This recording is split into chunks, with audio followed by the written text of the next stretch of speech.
নৈহাটিতে তৃণমূল কর্মী খুনের পর 5 দিন পার, এখনো অধরা সন্তোষ যাদব খুনে মূল অভিযুক্ত।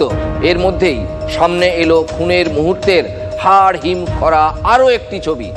সিসিটিভি ক্যামেরার ফুটেজে দেখা যাচ্ছে বাইকে করে দুষ্কৃতীরা এসেছিল। টোটো থামিয়ে তারা টেনে হিচড়ে নামানোর চেষ্টা করে তৃণমূল কর্মী সন্তোষ যাদবকে।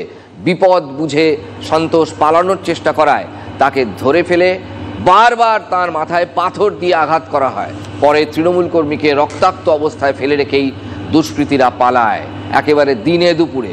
ইতিমধ্যে অভিযুক্তদের ফোন ট্র্যাক করে বিহারে হাজির ব্যারাকপুর পুলিশ কমিশনারেটের একটি দল। দেখতে পাচ্ছেন সেই ছবি। এর আগেও একটা সিসিটিভি পাথর দিয়ে থ্যাতলানো ছবি আপনাদের আমরা দেখাতে বাধ্য হয়েছিলাম। হয়তো আপনাদের অনেকেরই সূক্ষ্ম অনুভূতিতে আঘাত লাগতে পারে, আমরা তার জন্য ক্ষমাপ্রার্থী, কিন্তু এই ছবি আমাদের না দেখে উপায় ছিল না। আজকে যে নতুন ছবি আমরা দেখাচ্ছি তাতে দেখা যাচ্ছে সন্তোষ যাদব ওই গলি দিয়ে যখন, ওই রাস্তা দিয়ে যখন টোটোয় চেপে যাচ্ছিল, দুষ্কৃতীর বাহিনী কিভাবে ঘিরে ধরে তাকে টেনে হিচড়ে নামিয়ে তারপর খুন করে।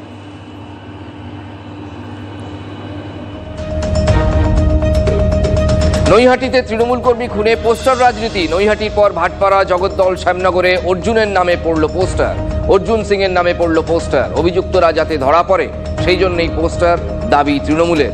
খুনের ঘটনা অন্যদিকে ঘোরানোর চেষ্টায় তৃণমূল, পাল্টা বিজেপি। অকারণে অর্জুনের নাম জড়াচ্ছে তৃণমূল, অভিযোগ বিজেপির। তৃণমূল কর্মী খুনের 5 দিন পরেও অধরা মূল অভিযুক্ত রাজেশ সাউ এবং তার দলবল। হত্যাকাণ্ড ঘটে গেছে, যে মূল আসামি সে বিজেপির একজন সক্রিয় কর্মী এবং প্রাক্তন সাংসদ অর্জুন সিংয়ের অত্যন্ত ঘনিষ্ঠ। আমাদের সন্দেহ হচ্ছে যে এই ঘটনার পিছনে ভারতীয় জনতা পার্টির গভীর চক্রান্ত কাজ করছে। নৈহাটি সহ ভাটপাড়া সহ সব জায়গায় আমরা পোস্টার লাগাচ্ছি, জনগণকে অবগত করাচ্ছি কি আবার কিন্তু এই অর্জুন সিং যে বিকাশ বসু মার্ডার করিয়েছিলেন, এসপি সিংহে মার্ডার করিয়েছিলেন, সঞ্জয় সিংহে মার্ডার করিয়েছিলেন, কিছুদিন আগে বিক্কি যাদব মার্ডার করিয়েছিলেন। আমি তো বলছি ভাটপাড়া, জগদ্দল, নৈহাটি কেন সারা বাংলা জুড়ে পোস্টার লাগান না। ভারতীয় জনতা পার্টির নেতা অর্জুন সিং জিকে এত এরা ভয় খায় যে আজকে দিনে তারা ভাবছে যে রকমে হোক ওনাকে চক্রান্ত করে আমরা হেনস্থা করে ওনাকে ফাঁসাতে পারি। আমি চ্যালেঞ্জ দিয়ে বলছি, যদি বুকে জোর আছে তাহলে রাজেশ সাউকে অ্যারেস্ট করে দেখাক। এই ঘটনাটাকে টোটালি এরা চাইছে কি এই কেসটা আস্তে আস্তে করে ধামাচাপা পড়ুক এবং রাজেশ সাউ বেঁচে যাক। রাজেশ সাউকে আগামী দিনে এরা নিজে কাজে আবার লাগাবে। যে খুন হলো সে তৃণমূলের কর্মী, যারা খুন করলো তারাও তৃণমূলের বাহিনী। অধরা পুলিশ কমিশনার বদল হয়ে গেল, পুলিশ কমিশনার বদল হয়ে গেল, কিন্তু অপরাধীদের ধরা হলো না।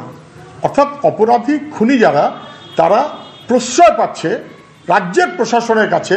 প্রয়োজনে এসপি হটে যাবে, কিন্তু তৃণমূলের বাহিনীকে গ্রেপ্তার করা যাবে না।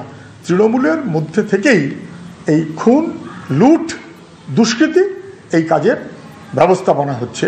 তা না হলে খুনের অপরাধীরা গ্রেপ্তার হতেন।